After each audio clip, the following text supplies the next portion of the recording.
teardrop between the waters of the Atlantic Ocean and the Caribbean Sea is the island nation of St. Lucia. At 27 miles long and 14 miles wide, it's one of the largest of the Windward Islands.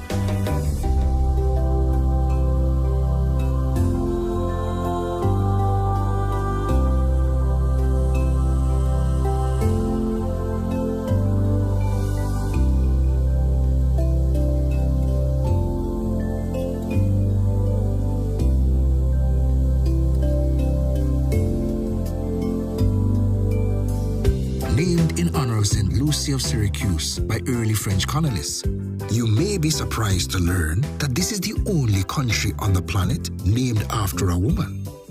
But then again, it will all make perfect sense once you feel the warm embrace of St. Lucia's beaches, forests, and mountains.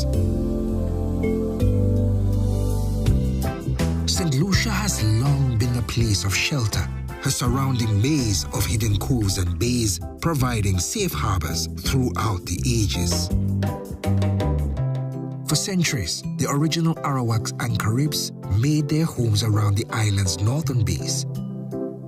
In the 1950s, the notorious buccaneer Peg Leg Leclerc became the first European to settle here. From high on his hilltop hideaway on Pigeon Island, he and his fellow swashbucklers would swoop on passing Spanish galleons.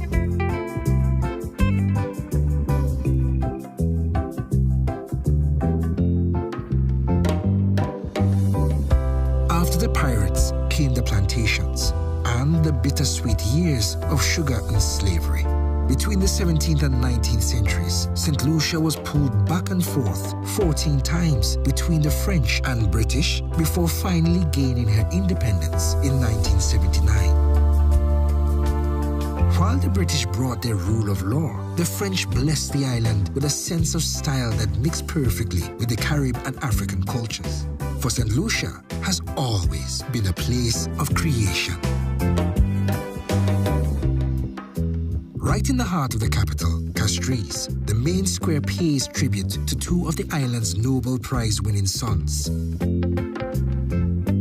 Relax in the shade of the 400-year-old monkey pod tree and take in the soft pastels of the surrounding streets.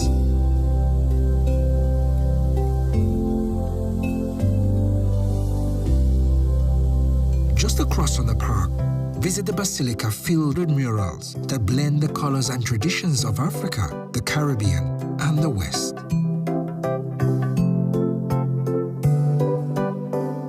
At the Central Market, taste the fruits of this island's rich volcanic soil. Enjoy some real St. Lucian home cooking, then spend some time seeing crafts lovingly made by local hands.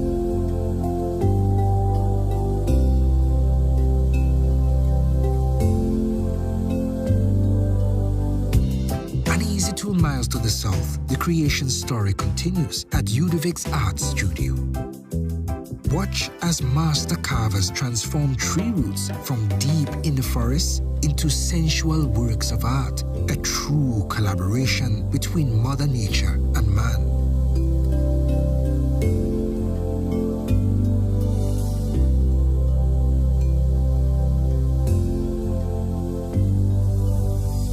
On the southwest coast, the town of Soufrière is cradled by some of the island's greatest natural treasures.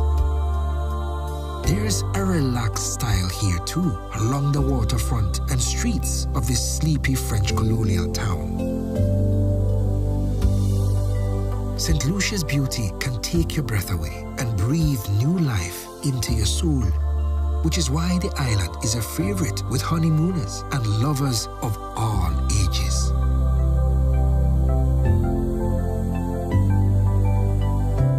Take a short boat ride from Soufrière to one of the island's finest resort beaches, Anachastane.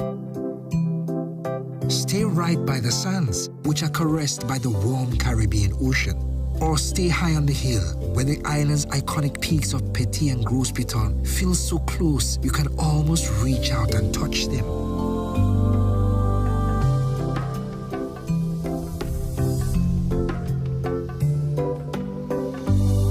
Nestled between these two volcanic spires is one of the West Coast's most secluded hideaways.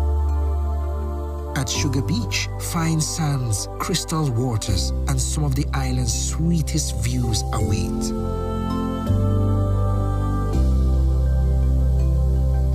St. Lucia is a place of rejuvenation too. Not far from Soufrière, take a soak at Sulphur Springs and coat your body in healing mud that comes from deep within the earth. When it's time to cool down, take the Ted Paul Nature Trail into St. Lucia's high country. From here, look down upon an island of possibilities, for this is a place of endless mystery too. Shelter, creativity, beauty, rejuvenation, and mystery. These are the things that make this island so easy to love. So come and feel the embrace of one of the world's greatest islands, St. Lucia.